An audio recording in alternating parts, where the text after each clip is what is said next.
Thank you, Mr. President. The senator from South Carolina. Thank you, Mr. President. Mr. President, I rise today for the final time this week. This has been a very emotional 10 days for all of us, and I believe a pivotal time for the future of our nation.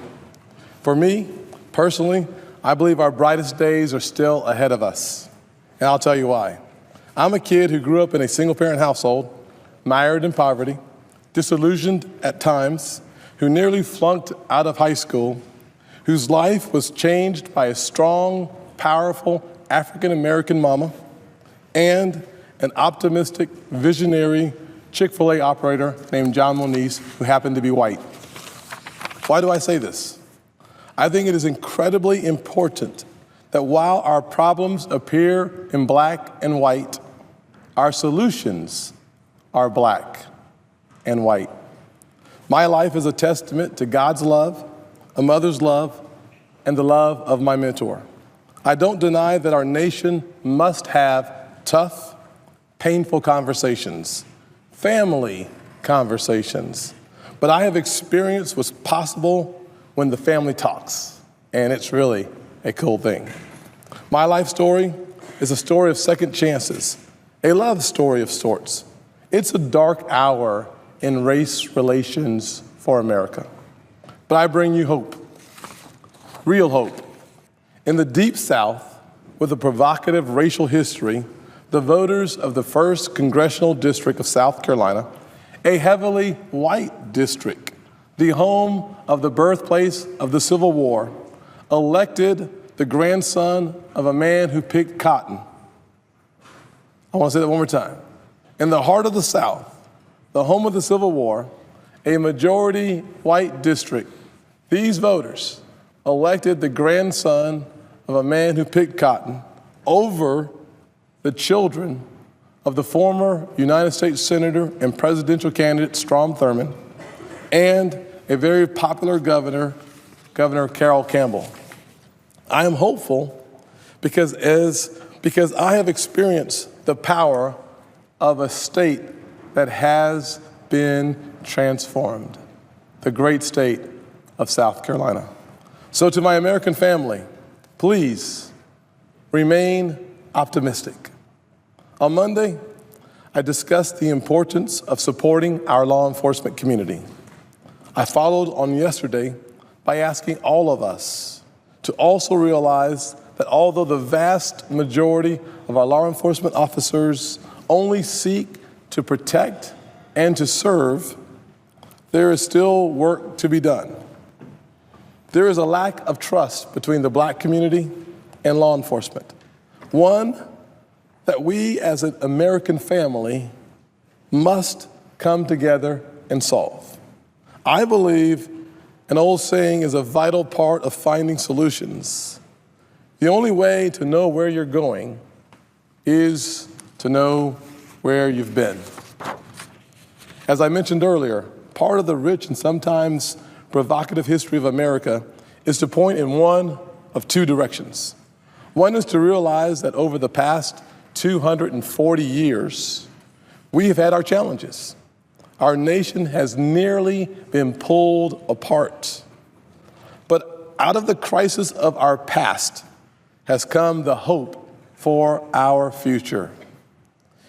In a relatively short amount of time, we have made, in my estimation, remarkable progress as a nation. And while I'll talk about a few of the policies I believe will help us move forward, as well as some things that are more about simply getting us to interact together, to sit down and break bread, the one thing our collective history has taught us is that we must not lose hope. Yes, there are unresolved pain, suffering, and misery, but this is the greatest nation on earth, and we are the greatest nation on earth for a reason. Flawed men at our foundation opted to sacrifice themselves on behalf of other flawed men, and together we have done something unique in the history of our planet. That is simply to create a country that is based on the premise that all men are created equal, and that our path forward will be blazed together. As the book of Joshua says, we have to recognize our memorial stones so that we have a chance to move forward. So there is obviously no single solution here. I hope to share a few today, some of which I have talked about before, some of which have broad support in Congress, and some that have nothing to do with the federal government. Believe it or not, the government is not the answer to what ails us. We can help in places, but the good news is 300 million Americans, we as a nation, as a family, we are the solution. The first section of solutions sits in the realm of law enforcement and the Justice Department. Over the past few years, I have talked to a wide variety of officials from across the law enforcement arenas, as well as groups like the Urban League, the NAACP Legal Defense Fund, and many other groups. One solution that seems to be acceptable and almost exciting to so many folks is the notion of body cameras. So I've introduced my Safer Officers, Safer Citizens Act, which provides more resources for police departments to obtain body cameras, as well as to help pay for some of the startup costs for storage and other requirements.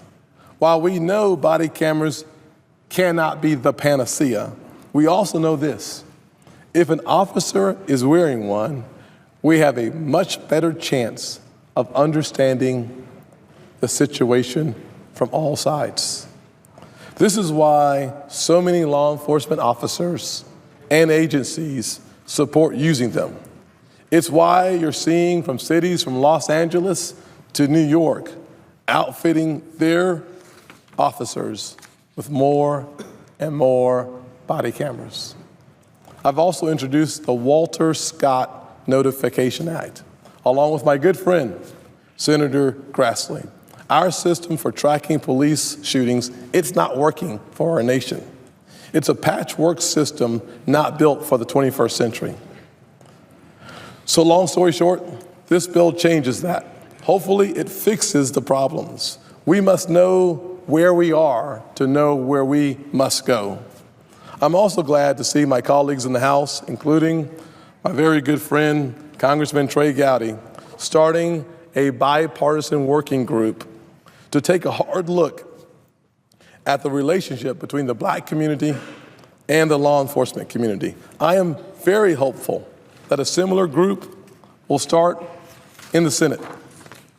And my final point on the federal level is that I have had the pleasure of working with a group of colleagues, John Cornyn and many others, working on this notion of criminal justice reform. And I'm very hopeful that that work will continue and to move forward and produce real fruit. Much of this work that needs to be done won't be done on the federal level if it's done by the government. It will be done by the local government and the state government. I've talked to so many in the law enforcement community who talk about the need for more training, specifically de-escalation training, diversity training, and more efforts to get police officers out of their cars and into communities so that they form positive, healthy relationships, so that when they're walking down the street, that the folks know them. I spoke earlier with Senator Lankford, who talked about this notion of getting officers embedded in communities so that the officers know the very people they're talking to. This seems like common sense, and it seems like the right direction. It's a two-way street. I think the Dallas police chief said it very well. He made the point better than I could ever say it. He said, if you have issues with policing in your neighborhoods, well, we're hiring. That's really important. Dallas Police Department, along with police departments all across this country, they're hiring. They said, and he said, we'll train you up and we'll put you back into your community. These are the sort of real-world solutions and actions that build trust in communities. The second set of issues we have to tackle, and this is no surprise to anyone who's heard me over the last couple of years, focuses on one specific word. The word is opportunity. Too many communities in our nation feel like they've been left behind, like no one cares. So why should they care? As someone, as I said earlier, who grew up in a single-parent household, I can tell you how strong that sensation to quit becomes, how quickly it grows. When you feel like I felt in the past, frustration rises. You start seeing the world differently. You don't trust people who aren't from your neighborhood. This is a dangerous recipe. So how do we tackle this problem? The answer, from my estimation, is kind of simple. Education, jobs, and investment. The cornerstones of my opportunity agenda. On the jobs front, I've worked across the aisle with senators like Cory Booker to introduce the LEAP Act, which allows for a very successful South Carolina apprenticeship program to become a national model so that kids can earn and learn at the exact same time. We know not everyone wants to go or can afford to go to college, but that doesn't mean that they should not be able to find opportunities to provide for their families.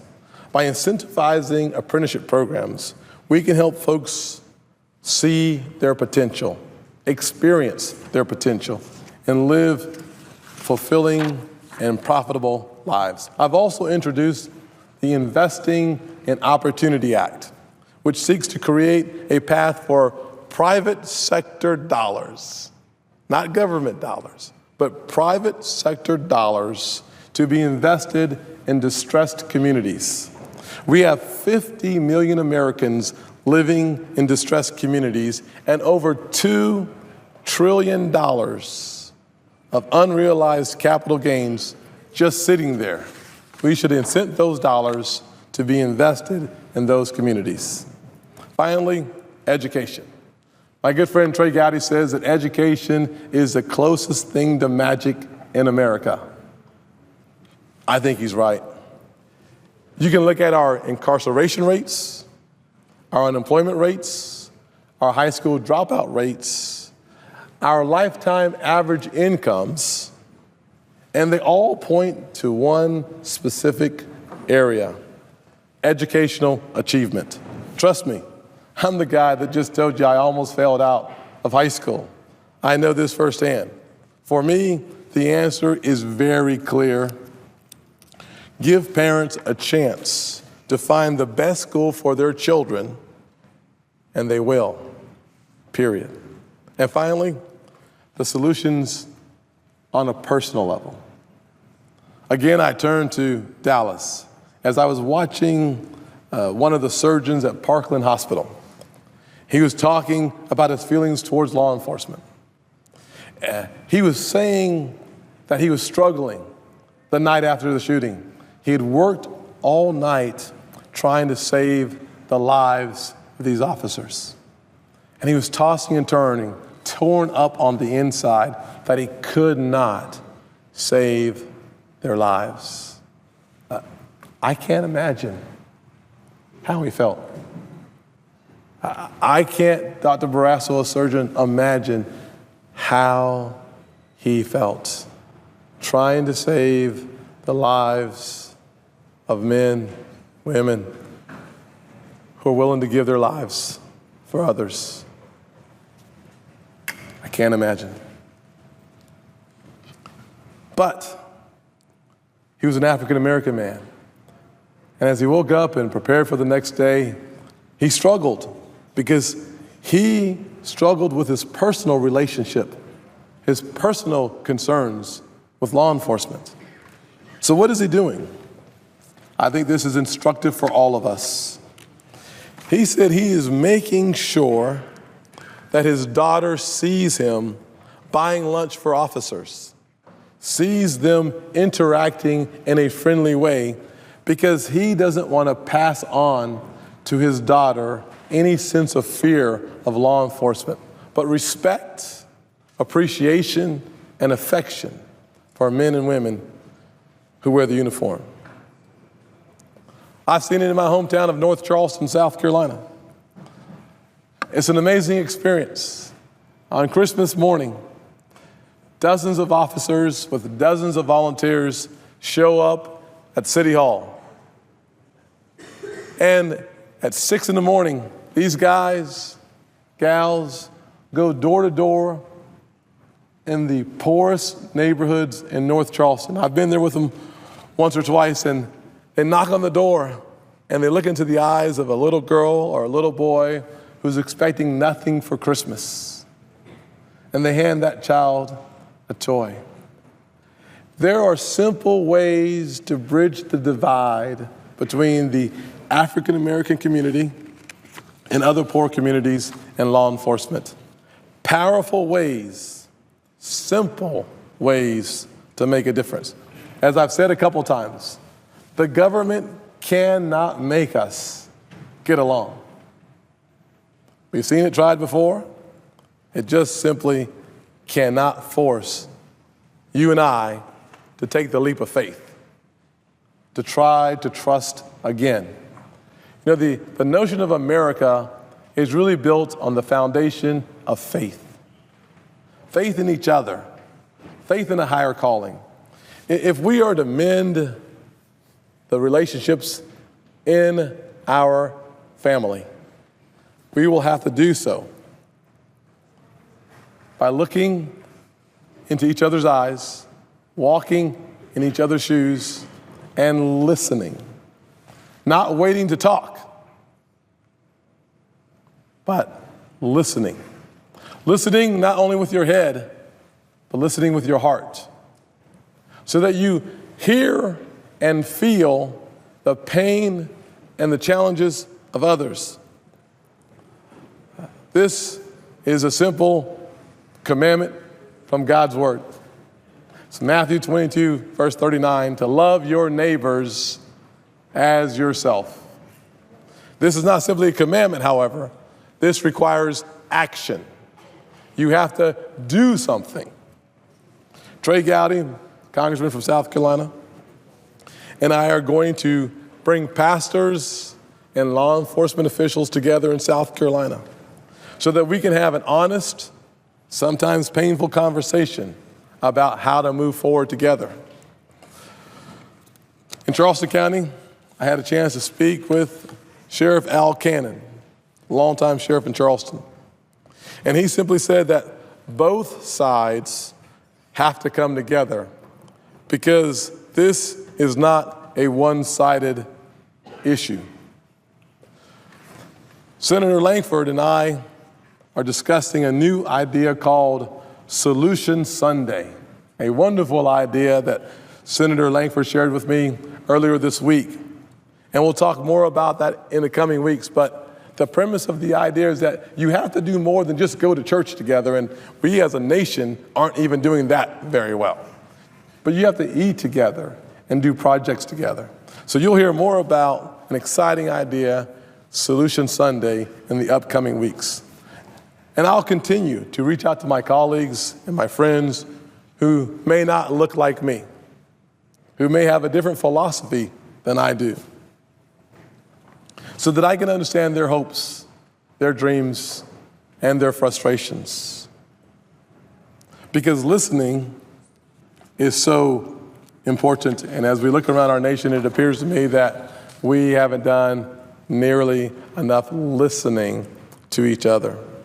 In closing, I hope we all remember we have survived turbulent times before.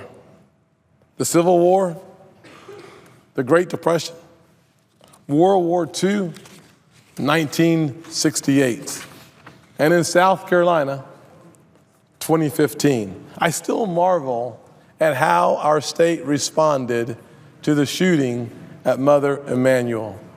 the power of forgiveness, the power of love conquering hate. Earlier this year, I lost my grandfather. I haven't really talked about it publicly. He was 94 years old and meant so much to me. This was a man born in Sally, South Carolina in 1921. I can only imagine what he has seen in South Carolina.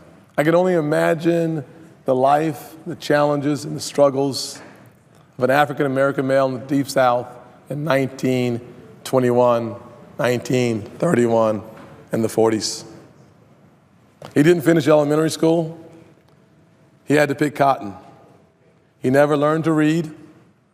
He eventually got a job at the Port of Charleston, a job that, while it did not give us much in the way of tangible resources, it provided an immeasurable lifeline for our family. Now, this is a story that has been repeated generation after generation in this country.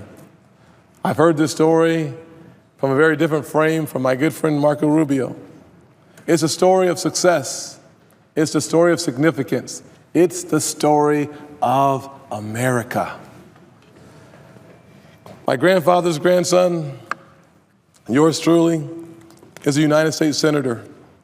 My brother, another grandson, rose to the rank of Command Sergeant Major in the United States Army. My nephew, his great-grandson, has graduated from Georgia Tech, Duke University, and now is on his way to Emory for medical school. That's the beauty of America. From cotton to Congress in one lifetime. We are a beautiful nation. We are an amazing family. Families fight sometimes. That's okay. We must remember that we are one single family. We can all get to where we're going. We must get to where we're going, and we will get there together. I want to, one more time, slow down, pause, and remember the sacrifices made by 5 Dallas police officers, the tragedies in Baton Rouge and Minnesota. We have been through so much, but a bright future is still there for our taking. Let's make sure we grab it together. Let me just say thank you to my staff who worked very hard all week long to make sure that we were prepared for these presentations. And I want to specifically thank my communications director, Sean Smith,